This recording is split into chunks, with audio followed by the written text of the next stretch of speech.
kakain na naman po kami ni Ma'am Glenn. Kaya, itong lagi kong style dito pag pupunta sa kanya. Lapang ng lapang. Lapang lang kami. Super lapang ever. Yan, sarap. Kain na po kayo. Simulan po natin ang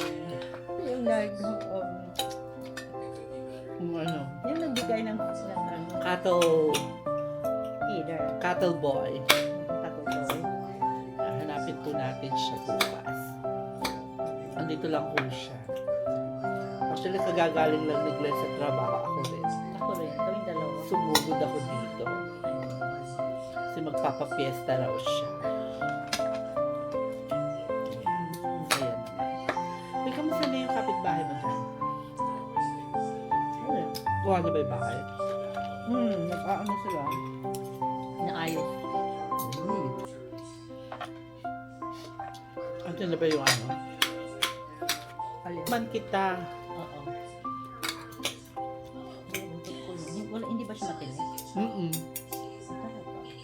Kaiba yun ha? Kasi Walang tinik. multi matinig eh. Kanina yun ang ini-snack ko pag uwi ko. Sabi ko hindi ako kakain masyado. Kaya alam ko magluluto ka. Ang daming tama. Kaya, kala ko yayayain mo. Hindi, tinext ko na siya. Ay, ganun lang. Kasi nasa banyo eh. Meron kayo mag-usap. Hindi. Kasi nasa banyo siya. Alam mo kasi. Sige na brush. Hindi kasi nga. Hindi ko na tingnan kasi ganun din naman. Bibili ka pa rin naman. Kaya huwag na. Dahil pag makita mo yung presyo parang ayaw ka na. Bibitawan mo. Bibili ka Mababago ng, isip mo. bibili ka ng hindi grass-fed. Bibili ka ng GMO.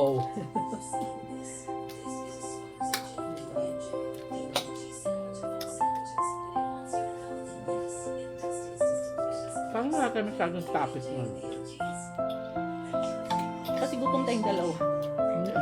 Lamon na tayo ng lamon. Hindi ko tayo muna. Ay, Ngayon baka magulat kami mata. Baka magulat kasi ang araw lumabas si alam mo, ang Mother. sarap dito, no? Masarapan ako. Actually, nirevise ko yan. Bakit? Ano nangyari? Hindi kasi nga.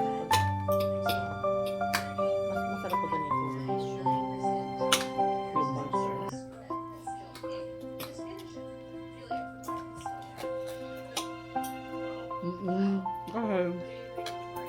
Kasi nakita ko si Mother last time ako na dito. Umaga yung nag-almusal sa amin. Ay, girl, bukas.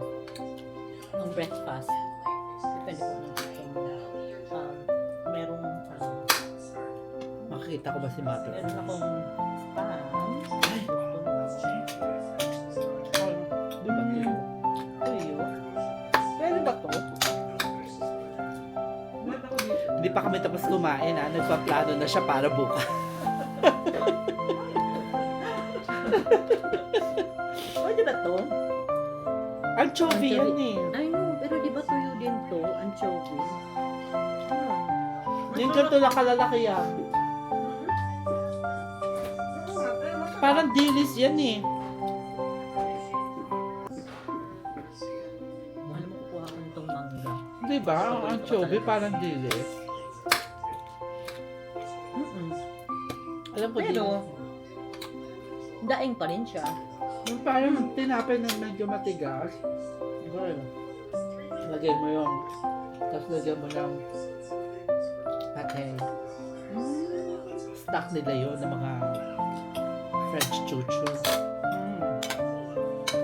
Actually, kung gusto mo rin ng breakfast na ano, na hindi kanin, like if you like avocado, para bang ano, bruschetta ang dating.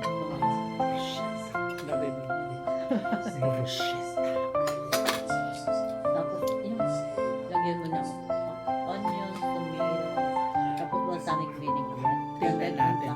Tingnan natin. I-challenge natin si Ma'am Glenn kung makakagawa niya ng bruschetta. Parang pag-usapan namin yung Pero, Almusal or brunch. bukas, masarap din pumunta ng well, kailangan ko palang ayusin yung kailangan ka mga Pumunta nasa- pa. Wala ba ako? Kailangan doon yung mga suot ko.